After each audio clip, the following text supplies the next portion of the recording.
Hey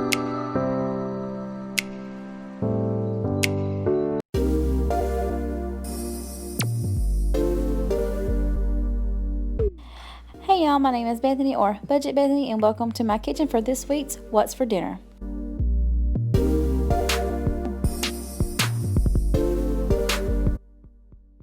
Alright, so it's Monday night and we're having fried barbecue wings, macaroni and cheese, and green beans.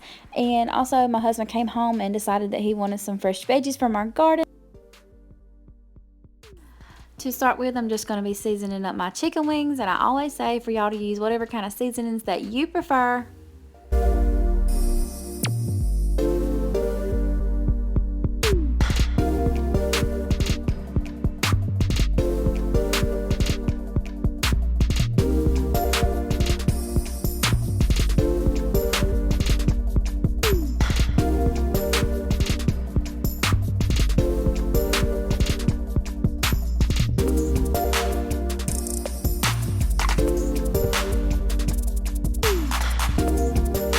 And then I'll just be flouring my chicken wings and frying them in vegetable oil. But y'all are free to cook yours however you like yours to be cooked. But if you are going to try it this way, this is how your chicken wings should look once they're done frying. They're crispy and golden brown.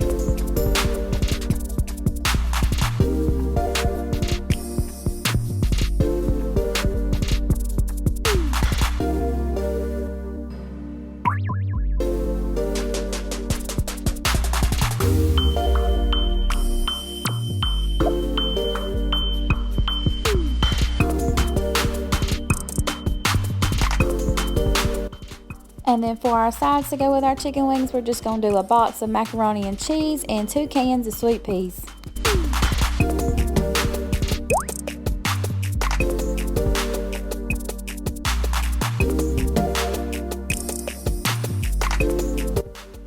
Alright, so all my chicken wings are cooked up, and I always put a napkin in the bottom of my bowl to catch any of the grease from the chicken. So I'm just taking that out right here, and then I'm going to top my chicken wings with some barbecue sauce. You can pick whatever kind of barbecue sauce y'all like or you prefer for your family, but I'm just using the Walmart brand. I think it's the honey brown sugar kind or something like that. But also I recommend that you use a bowl with a lid on it, because it just helps you to coat the chicken wings really good. So I dumped on my barbecue sauce, and now I'm just going to give it a really good shake.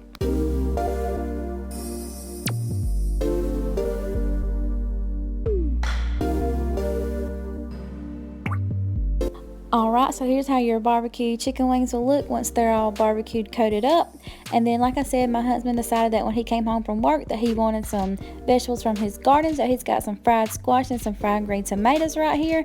He's over there flouring them up right now, and then he's going to add them into the hot grease. And then we're going to have some fried squash and fried green tomatoes to go with our dinner also.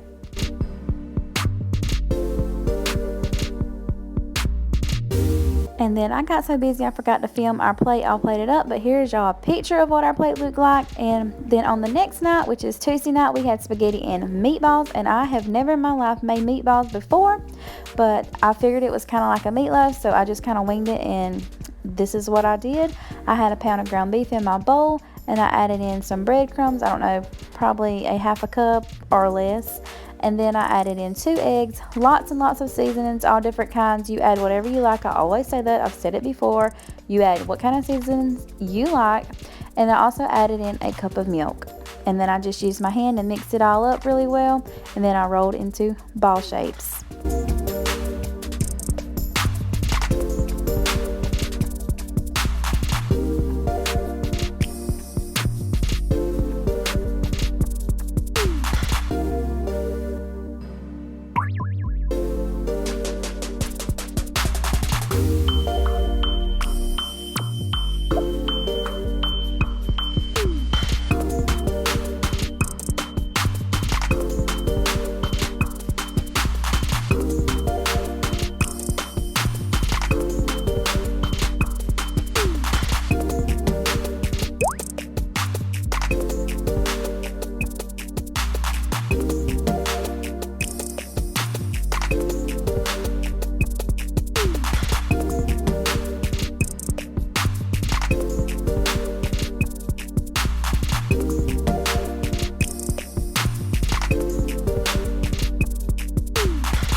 Alright, now that I got all my meat rolled out into ball shapes, I'm going to add a little bit of vegetable oil into my pan, and I'm just doing that to keep my meatballs from sticking to the pan. And then I'm going to add my meatballs to the pan, of course, and I'm going to cook it on medium-low heat until my meatballs are brown.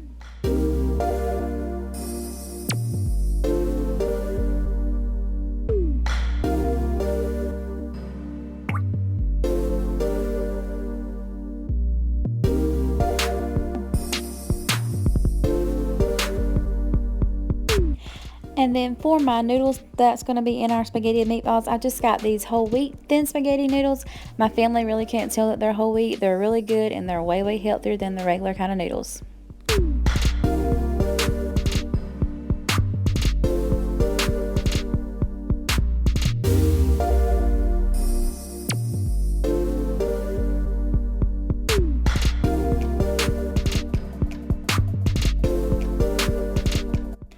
And I did about halfway through flip my meatballs over so that it would cook on each side evenly, but my meatballs lost their ball shape. They kind of got flat. So if y'all got any ideas on how to keep my meatballs staying in the ball shape, please leave it in the comments below, because mine went way flat, but they still tasted really good.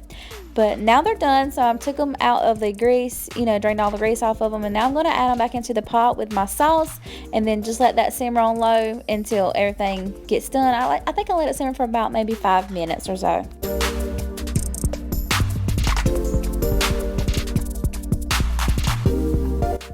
Alright y'all, here's our spaghetti and meatballs all plated up. I topped mine with a little bit of Parmesan and mozzarella cheese. The meatballs still tasted really good, even though they did not hold their shape. Alright y'all, we've made it till Wednesday night, and tonight we're having sloppy joes and fries. For my sloppy joes, I've got about 1.5 pounds of ground beef browning with a half of bell pepper, and I'm just going to pour in those 2 cans of sloppy joe mix. And for my french fries, I fried those in vegetable oil, and here's how it looks once they're done. You just take that meat mixture, which is the sloppy joe mixture, and you put that on a bun, and it's so good, y'all.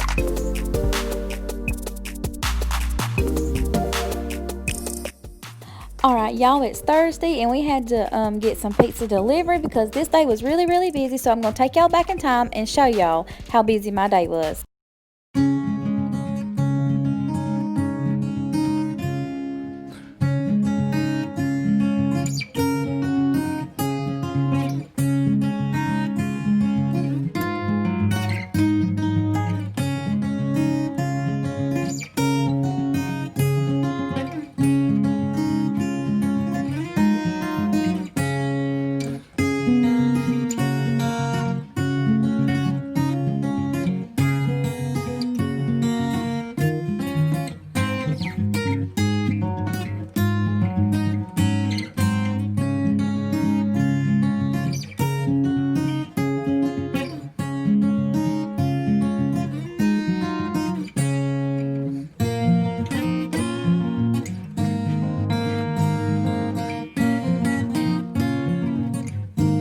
So as y'all can see, I was really busy that day, so that's why Mama had to do some pizza delivery. My great-grandma, my grandma, and my mama, we've always put up veggies during the summertime, and I wound up with 13.5 bags of cream corn and 13 bags of corn on the cob. Alright y'all, on the next night it's TGIF. I'm so glad that I made it to Friday, and I'm so glad that y'all made it to Friday with me, and I hope that y'all all had a blessed week and that you have a blessed week coming up. But to start with, I cooked my Boston butt in my crock pot all night long on low. So that morning I woke up and I just put it into this big old huge pot, because I'm making a big old huge pot of this Brunswick stew so that we can eat on it all weekend, because y'all, Mama ain't cooking all weekend. But anyway, I'm shredding it up now into my big old huge pot, and then I'm going to add in all the other ingredients, which are 2 cans of whole kernel corn and 2 cans of sweet peas, and I'm going to be using a bag of tomatoes out of my freezer, but that will equal to 2 cans of tomatoes from the grocery store. And I'm also going to be adding in some ketchup and some hot sauce, some seasonings, some salt and pepper, a little bit of garlic, minced garlic, and some tiger sauce. And I had a little bit of barbecue sauce left, so I throw that in there too, and I'll use just a little tiny bit of that Dell seasoning. And I also usually add potatoes into this recipe, but for some reason I forgot to add the potatoes that day. But if y'all tried this recipe, y'all add the potatoes in there, okay?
This is how our Brunswick stew looks once it's all plated up, or bowled up, I guess you would say.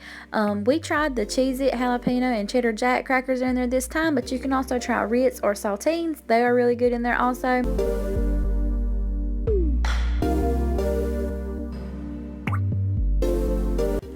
Alright y'all, that's it for this week's What's for Dinner. I hope you all enjoyed it. If you did, please don't forget to leave me a big thumbs up and subscribe if you're not already. I also hope this video gave y'all lots of ideas that y'all might want to try and cook for y'all's family this coming up week. I do post these What's for Dinners every Sunday at 8 a.m. I'll be back next week and I'll talk to y'all then. Bye y'all.